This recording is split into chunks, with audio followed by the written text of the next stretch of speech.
CONCACAF Champions Cup. I'm ready. CONCACAF Champions Cup draw just hit. We're looking at the bracket right now. It's pretty exciting. I'm going to say it basically from what I'm seeing.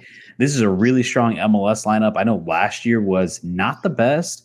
This year, I like it a lot. The only team I'm like, how did you get in here was Colorado. Sporting KC, which obviously because they won the U.S. Open Cup, or they're U.S. runners up because LAFC got in. And then Colorado, which, look, to be fair to Colorado, they had a pretty solid season. They didn't make it into the playoffs. They didn't make it very deep. Leagues Cup run. RSL sneaks in because LAFC already got a berth through being the number one seed in the Western Conference. So RSL sneaks in. But, yeah, I'm just going to say from MLS perspective, looks really strong. And then also from the Liga MX perspective, I mean, you get pretty much all the powerhouses that we missed last year. Club America wasn't in there. I know they were. They were. Yes, they were. Chivas wasn't in there. Pumas wasn't in there. Pumas wasn't. Chivas in there? Yeah, Chivas. Cruz Azul wasn't in there. Wasn't in there. So, but Monterrey obviously was in there, and so was Tigres. But anyways, I'm gonna pull up the bracket right here, Will, for you, and we can kind of discuss some of the things that we're seeing. So, yeah, man, I'm gonna pose this question to you. Hold up. Why did it do that? Apologies for the delay. But yeah, kind of based on this, what are your general thoughts on this draw as a whole? And I'll pose a question to you. Dude, we're all about bringing the heat to this podcast, Julian. You, myself, Adam, dude. We're all about it, man. Listen, I'll straight up just say it, dude. Crew LAFC, we don't need to bring the heat. CONCACAF's going to bring the heat. Second round, Julian just pulled it up. Y'all see that? LAFC, more than likely, dude. Listen, Jordi Mihalovic, love the haircut, love his hair, dude. Zach Steffen looks like he's balding at 25 already. They're not going to be able to stop LAFC. I think Giroud, they're going to be able to fly through that. That Columbus Crew, I'm telling you, Julian, that second round matchup, looking at all of them kind of looking at it. And then on the other side, you got another little rematch from last year's second round as well. Club America, Chivas, obviously the Super Clasico of Mexico. I think those are two big games right off the gun, dude. I have to say, kind of like you said, the all-in-all thoughts on this, dude, I think it's going to be interesting. I think it's going to be fun.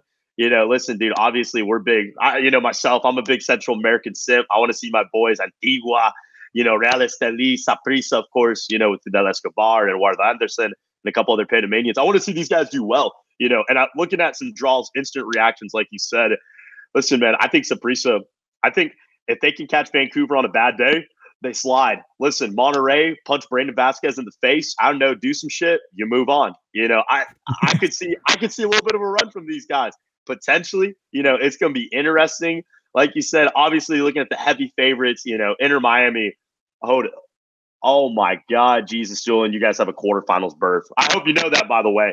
I don't know how much money. I don't know if Julian wiped out his bank account. I don't know if Adam said, here's all of my life savings and my pension.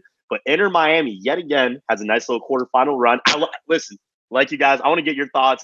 Is this am I just overreacting to this? Or is this actually just like this is a walk in the park right here? All right. A lot of people are saying that because we dodged a lot of the Mexican teams, the big Mexican giants. But look, obviously, Sporting KC, like, I'm not too worried about it. Look, at the end of the day, Miami did lose to Atlanta in the playoffs. So it's possible to lose, especially in a a two-leg series. So it's possible. But ideally, you expect Miami's going to kind of beef up a little bit in this offseason. You expect them to kind of win that game against Sporting KC. Then you got Cavalier, the Jamaican champions. No disrespect, but come on. It's going to be pretty much domination. Now, one thing that's going to be pretty damn cool is to see Messi play in Jamaica. Oh, my God. I was listening to one of the Inter Miami podcasts, and they were saying that Cavalier plays in a stadium of 3,000 people. So, but they play right next. Yeah, they're playing right next to Independence Park. So you would expect them to play Independence Park, which if I had to guess, I don't know if maybe like 15,000, 20,000 fit in Independence Park. 25. But that feels so bad, dude. I mean, we've seen Jamaica. Maybe. So that's going to be pretty damn interesting to see Messi play in Jamaica. So that's going to be pretty fun. But I mean, dude, you're playing against Columbus, which a lot of people arguably think is one of the best teams in the league.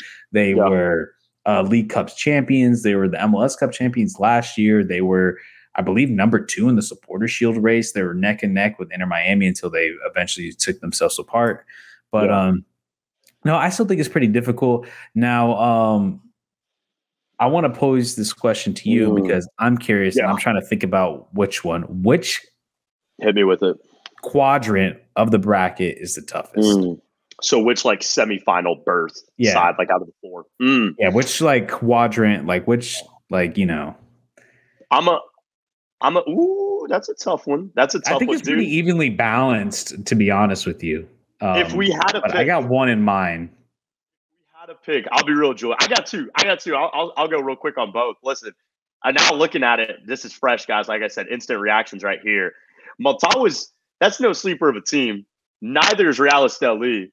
FC Cincinnati, obviously. Listen, dude, FC Cincinnati last year had a little fun trip, and I think they went down to Suriname and they played our boys. Oh my God, I can't remember them, dude. They Robin Hood.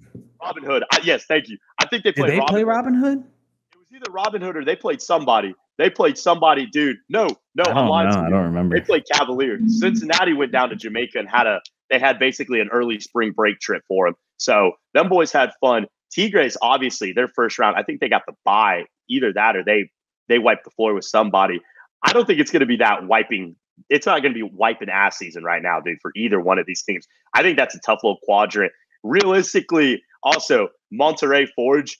Forge is a team, listen, if you don't walk in there, even Chivas can say it. They got punched in the mouth a little bit, dude. And if you're not ready for it, I will say though, personally. Come on. Hey, hold on. Hey, whoa. This isn't a prediction video, obviously, but I do think Monterrey, we'll see. I think they should win. We'll give in our analysis. You guys subscribe to the channel, by the way, if you haven't already. We'll give our prediction video coming out when time comes closer to it. Vancouver, already kind of mentioned. Please be sure to, if you're listening on audio, go to the channel. We're going to be releasing that. This is, like I said, just an instant draw reaction. So and I'm going to take a minute just before you continue to kind of talk about like, hey, if you guys want to listen to audio platforms, we've just created a new audio profile on Spotify, Apple Music, and all that stuff. The 2 podcasts have now been separated. So we greatly appreciate if you guys go check out us on all those audio platforms. The link is in the description below where you can check that out, as well as our other show. If you're interested in the NFL and things like that, go check out that show as well. But anyways, let's get back to it, Will. Listen, I'm thinking either that quadrant with Tigres, Estelí, Motagua, or the Monterrey quadrant. But let me pose you. I got a different question, Julian. Who is more likely to get upset? Real Salt Lake against Herediano, or I'll call it an upset just for the sake of it being an upset, Saprissa over Vancouver, which personally for me, I wouldn't even see much as an upset. But which one of those two, which one of your 2 CR boys has better chance of getting out? Saprissa versus Whitecaps. I think Whitecaps, they just fired their coach, Serrani. I want to say something like that. That dude was electric. That guy was, I don't know how much you know about that guy and some of his quotes, but that dude is hilarious. I'm kind of sad to see him go. But obviously I like that Saprissa matchup for them. I think the Whitecaps is a very beautiful team for them. So I think that's going to be the most likely to happen. I rate RSL a little too high. Obviously, we'll see what happens with Diego Luna because he's a big piece for Real Salt Lake. Yeah. And if he gets a move this winter, which he might not, he might stay until the summer and get a bigger transfer then. But I don't know. I rate Chicho Arango really high. He's been obviously had an amazing season this past year for Real Salt Lake. I think Real Salt Lake's just they just have more quality. They have more talent there. So I don't realistically see that happening versus Saprissa. I think Saprissa is a team that consistently plays well in Champions League play or Champions Cup play. They always lose tight ones to some, big, like last year against Philadelphia. They had a pretty much thriller of a matchup. But at the time, Philadelphia was a really quality team. Now, like I said, I like this draw for them. I think Whitecaps is a good matchup. Now you got to go realistically probably play Monterrey, so that's going to be tough. But shit, man, I would love to see a CR Clásico in the quarters. That'd be awesome, but I don't really see that happening. I mean, maybe Alajuelense can redeem themselves from what they did, the blunder they did last year against New England Revolution. Pumas is a lot better, though. That's all I got to say. So they're a lot better. I don't know why I don't know. I think that was just, this was one of those games that just gets away from you. I expect a better performance from them. I don't know if you saw the whole drama of them trying to get into the Club World Cup. I did. With them saying that because Pachuca and Leon are owned by the same Club owner. Leon and Pachuca owned by the same owner. Yeah. So therefore, one of them can't go. And then you can't add a team from another country. So based on CONCACAF rankings, Alajuelense would be they're the next highest team outside of the U.S. and Mexico. So they would automatically get a berth because obviously USA already got the 2 spots with Seattle and Miami, and then Mexico would get the 2 spots with Monterrey and Club Leon and Pachuca. Yeah, well, it would have been Pachuca. So one of them would dip. So therefore, Alajuelense would be the spot. So I mean, they had a little bit of an argument there. I'm not going to lie. Like obviously, but at the end of the day, FIFA is not going to turn away that Mexican audience. It's just too big. It's too powerful of a market. They're not going to, as much as it pains me to say this, like they're not going to take them out and put in Alajuelense. I would love to see Alajuelense play River Plate. I would have loved to see it. Borges. But what about the Celso Borges fan base? Could you imagine a 38-year-old Celso Borges already retired from the national team? Legend of the game. Legend for the country, always will be, balling on that freaking field. I heard about that as well, Julian. I think that was interesting. We'll see. I think Alajuelense, listen, man, I think it could have been a lot worse. I think it could have 20 times been a lot worse. They could have got potentially even an Inter Miami or a Monterrey coming in town, or they could even caught potentially like a Tigres walking in there and they would have got slapped in the face. But I will say, though, really ending it out, dude, I think this is good. Like we were talking about, we're going to give our full prediction coming when time comes closer. One highlight, though, I'm calling it upset. I'm calling it right now, Julian. What's today's date? December 12th, 2024. Current hour is 7:30 p.m. Eastern time. Listen, I'm calling it now, Julian. Real Estelí is going to go into Monterrey. No, it's not. They're going to knock off Tigres. No, they're not. They are going to knock off Tigres. God dang it. I'm telling you, they're going to do it, dude. I see it. Real Estelí will hit them in the mouth. My barber is from Nicaragua. I love that man to death. Dude, your mic is popping like crazy because you're screaming over there from so much excitement. I'm telling you, Estelí is, dude, honestly, 2 names. Brian Bonilla, watch out. Harold Medina, both these guys, I don't even know if they're still going to be there by the end of the season. Absolute freaking ballers, not only for this club, but for the Nicaragua national team. I think it's going to be interesting, dude. I don't know. To end it out real quick, you see an upset anywhere? Do you see something real hope? Well, one, I just want to say the right side of the bracket to me is just way tougher. I mean, you got America, Chivas, Cruz Azul, Seattle, Galaxy, LAFC, Galaxy, Cincinnati, RSL, and even from the bottom tier teams. I mean, you're like you said, Herediano is not a team you necessarily sleep on. Motagua can be a little dangerous. So, I mean, I think that right side is tough. So as for an upset, to me, the only upset I potentially see is Saprissa versus Vancouver, but I'm not even entirely sure about that one. But that's the only one I realistically see. Now, I want to go into like, what is your final? I'm going to say it right here. I think the final is, I think Miami gets it done. I think they get to the final. If it's not them, then I'm going LAFC. I think Monterrey is going to make it to the semis, but semifinals. But I have a feeling either LA or Miami is going to overtake them. But if not, Monterrey to me is a guaranteed spot into the semifinals. And then as for the right side, I'm going to say LA, dude. Well, I don't know. Ricky Puig is going to be hurt, so that's going to. Yeah. That kind of determines a lot of the thing. If Ricky Puig is there, I'd feel really confident about them. But it seems like that right side, it's going to probably be a Mexican squad, and it's either going to be Club or Tigres that come out of that side. I just have a hard time. Like LA, even without Ricky Puig, they still have a chance because obviously you still got so much depth and talent in the attack. But I think I'm going to say it. And I think what everybody wants to see in the most eyeballs on possible television is, and I want to see it so bad, and I think they set up the bracket like this on purpose. Yes. Is want to see Club America versus Inter Miami. Yeah. I think That's what they're hoping for. That's what CONCACAF wants. Mm-hmm. And I bet you that game gets played in a neutral site in Dallas. I could see that. I could see that. Book it.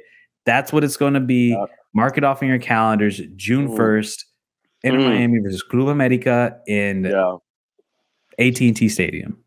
You know what? I agree with you, dude. The Inter Miami, I think it's made for them. I agree with you on that left side of the bracket, Julian. Only difference is a little bit of a slight difference. I have Club America out. I've got Real Estelí from Nicaragua in that final. Okay. No, dude. I agree with you, man. Listen, honestly, I think it's either going to be a Club America or, I really want to say the Galaxy. I think that'll be the semifinal. I could see I really want to. I want to say the Galaxy too, but man, missing Ricky Puig is such a big piece for them. And look, they can get by without him because you still have those playmakers in the midfield. But obviously, you want him. Like he's your guy. Like he's been the best cam in the league. We've said this all this time. He's like the quarterback of the team, man. He is literally he is like the quarterback of this football team. He is the Tom Brady. He's got the rings, dude. LA Galaxy are rocking with 6 rings, 3 on each hand. I think he's your guy. I agree with you, man. I will say, I got to say, though, this tournament's going to be fun, man. I think the first round, I think you got some good hits. I mean, still that Sporting KC game will be interesting. Obviously Motagua, Cincinnati. Don't sleep on these boys. Don't sleep on these guys. RSL the same. So this is going to be interesting, man. I'm excited, though, for it. Any final thoughts, Julian, on this? No, that's pretty much it. Like, you guys just be on the lookout for the prediction video. We're going to be breaking down each game individually and each round as it goes on. So be on the lookout for those. And if you want to make sure that you catch those, subscribe, ring the notification bell. And if you're listening on audio platforms, follow, leave a rating. You know what to do. So, that's pretty much it. I want to thank you guys for tuning in. And, we will see you boys in the next one. Peace out, everybody.